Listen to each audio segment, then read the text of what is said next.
Hello. Oh, excellent.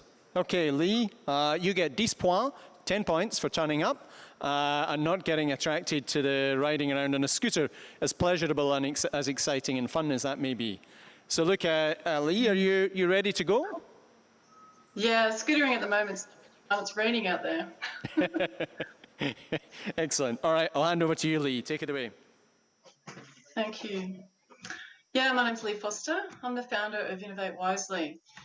I'm also a water engineer by profession, and I love innovation and I love water, which is why I'm here today.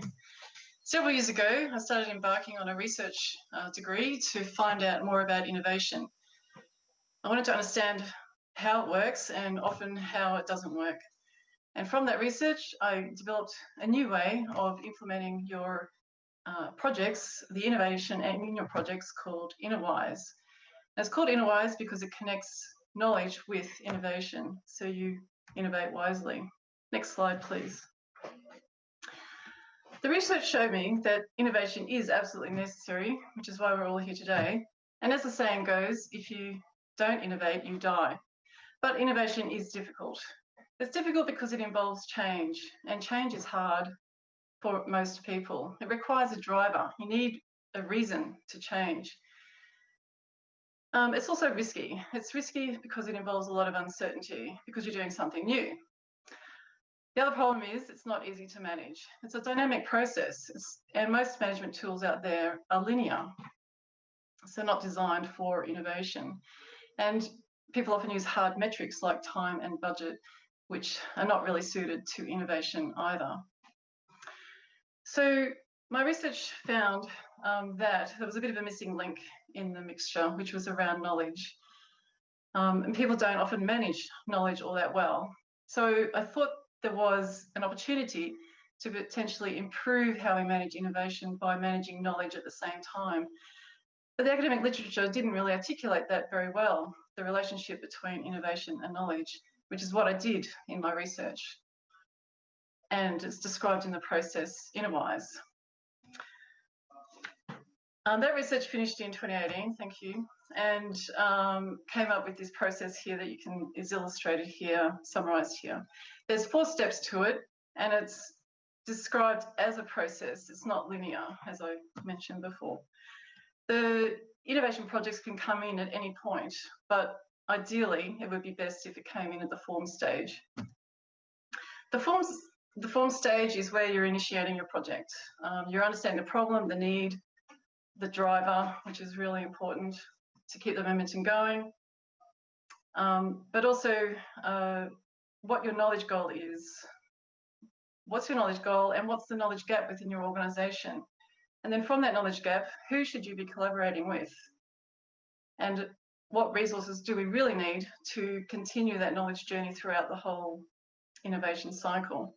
So that's the form phase.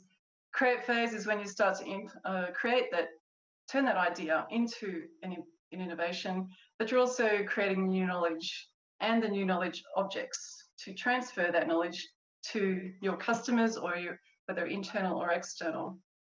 And that's what happens in the adopt phase. You're implementing it. You're implementing your innovation, but you're also implementing those new knowledge objects. Then the final stage is the critique phase, which a lot of people forget about or don't do all that well. How many people out there have lessons learned databases that they've never touched or never looked at or don't know where it is? So in the critique phase, we're listening to the feedback and we're showing everyone that we are listening to the feedback and we're doing something about it, which then helps us define the next improvement cycle. So what's our problem now? What's our knowledge gap?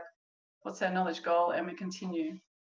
The difference here also with the process is the use of behavioural-based metrics, which I've defined as trust and energy, rather than managing to time and budget. We're looking at behavioural-based metrics.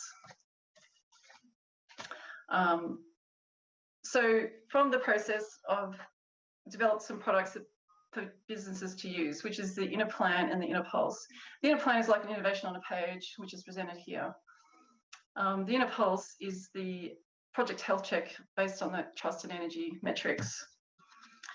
The process is that I send a set of carefully crafted questions to the project participants so that they can fill in the innovation on a page. process, and the InnoPulse is a survey-based system where I send out questions and analyse the results back using thematic analysis to come up with themes and understanding of relationships.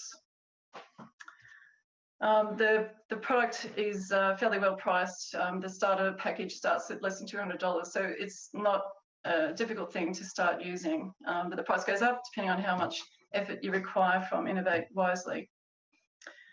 There's also workshops that go with that and advisory services. So the next slide, please. The impact to the business is represented here and best described by someone yesterday said to me, what's the difference between innovation and knowledge and wisdom, and what comes first? And I said, well, innovation and knowledge need to work together. They need to work together because innovation needs knowledge and new knowledge needs innovation, and your business is not going to grow without new knowledge. And also, if you're doing that, if you're managing innovation and knowledge together, then that's where you get wisdom within your business. And if you're managing your stakeholders, your customers, by looking at their behaviour through trust and energy, then they're going to be on board, they're going to be motivated, they're going to help you succeed, and you'll be innovating then obviously wisely. Next slide, please. So it's not just me, and as a good innovator, I'm collaborating with other people. I've got Garth Walter, who's also a keen innovator in the water industry. We've got Ollie, who's a bit of a trust specialist. I've got Yuri, who's a specialist in, is a Scrum Master and an Agile practitioner, lean startup specialist as well, and we work really well together. Bob is a leadership consultant, so he's a real good energizer type person. I'm also continuing the research with QUT as a visiting research fellow, working with Anna and Tim in the business school there. And I still have my affiliations with the water industry. Next slide. What I'm looking for is people who do want to innovate, but want to improve the way they implement their ideas. This is not an an ideation process, sorry. It's an innovation management system or process. I'm also looking for technology providers that can help with automating the InnoPulse and InnoPlan process and do some data analytics automatically, and potentially some investment to help with that development. So next slide, please. If you want to innovate wisely or learn how to innovate wisely, please get in touch. Excellent. Thank you very much, Lee.